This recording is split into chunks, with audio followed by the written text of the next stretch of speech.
Hi guys, it's Kelsey here. So today I'm going to be showing you my updated blown out waves. I have not done this tutorial in 4 years and I decided to do an updated version for you guys because I do some things a little bit different and some of the products that I use have changed as well. So if you guys want to see how I get my blown out waves, then just keep on watching.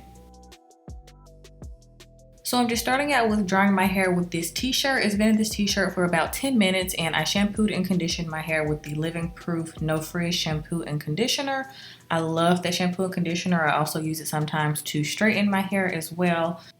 And now I'm just going to split my hair down the middle and get ready to apply some heat protectant spray. Now you guys know I am a strict user of heat protectant and I recommend everybody to use it if you go back and forth from curly to straighter styles.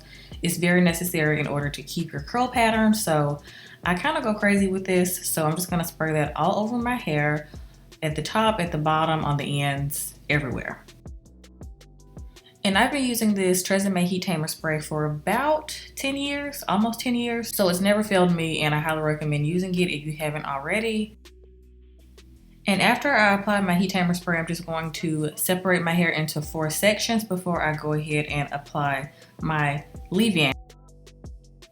Now the leave-in that I'm going to be using is this Kerastase Discipline line, and this is their Smoothing Taming Milk, and it's a blow dry cream for unruly hair. And I take about a dime size amount and just work it through my hair. I start out with my ends first, of course, and then I just work my way up. It's best to apply most of your products at the ends of your hair because that's the part of your hair that mostly needs all the love, because you know the top of your hair is new hair, so it doesn't need as much love as your ends. And now I'm just going to go in with my big wide tooth comb and begin detangling my hair. I got this wide tooth comb from my grandmother. She gave it to me like 8 years ago. I can't remember, but I love it. Now you guys know I always like to twist my hair because it helps my hair not to get tangled, and I just throw it out of the way and do the exact same thing to the rest of my hair.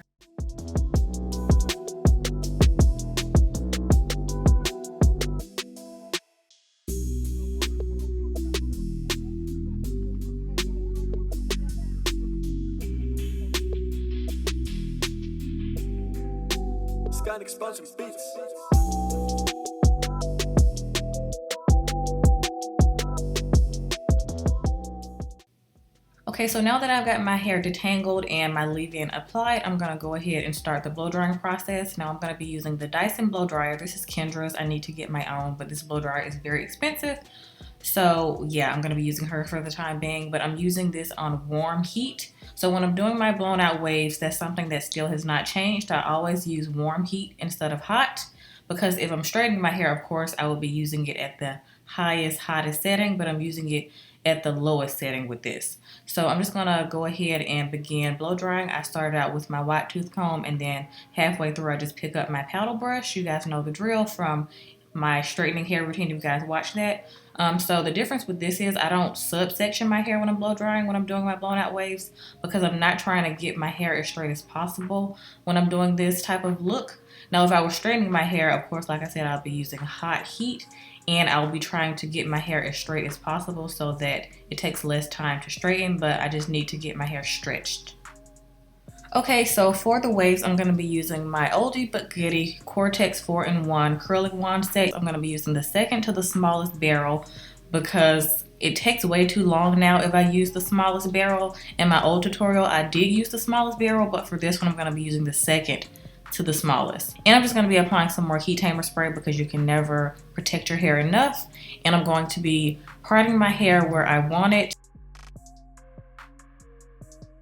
And before I begin wanding, I'm just going to apply some of my Oblifica Sea Berry Hair Serum. You guys know I'm obsessed with this stuff. I've been using it for years. I get it at Ulta. It's bomb. It smells amazing. So I'm just going to be subsectioning my hair here, and I like to take about 2-inch sections for this. And I wrap my hair away from my face, and you want to put the barrel behind your head. So that's the easiest way that I can describe this. Some people have trouble with using a curling wand. Believe me, I still burn myself all the time. It's not the easiest, especially when I haven't done it in a while. Honestly, after you start, you kind of get the hang of it and it's like you never stop doing it. So yeah, you just want to wrap the curl away from your face and put the actual curling wand behind your head. Hopefully that's easy for you guys to follow. but practice makes perfect. You're not gonna, do it perfect the first time. But yeah, behind the head, hair away from the face.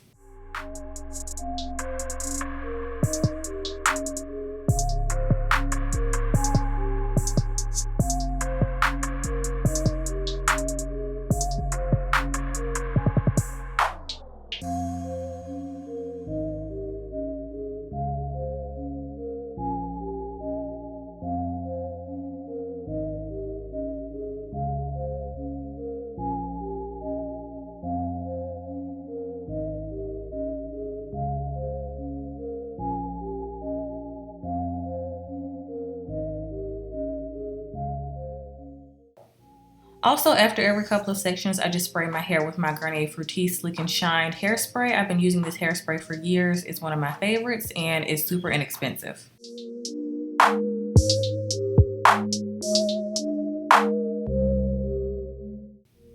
I also hold the curl in my hand for about 3 to 4 seconds to ensure that it's cooled off, so that also helps your waves last. So holding them in my hand kind of helps them, stay before I even spray hairspray.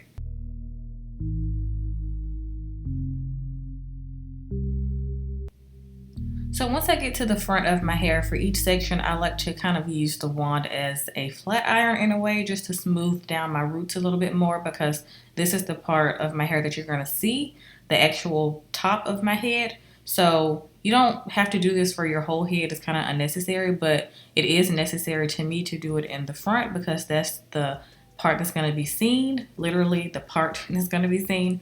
So I just like to smooth that before I go in and wand those pieces.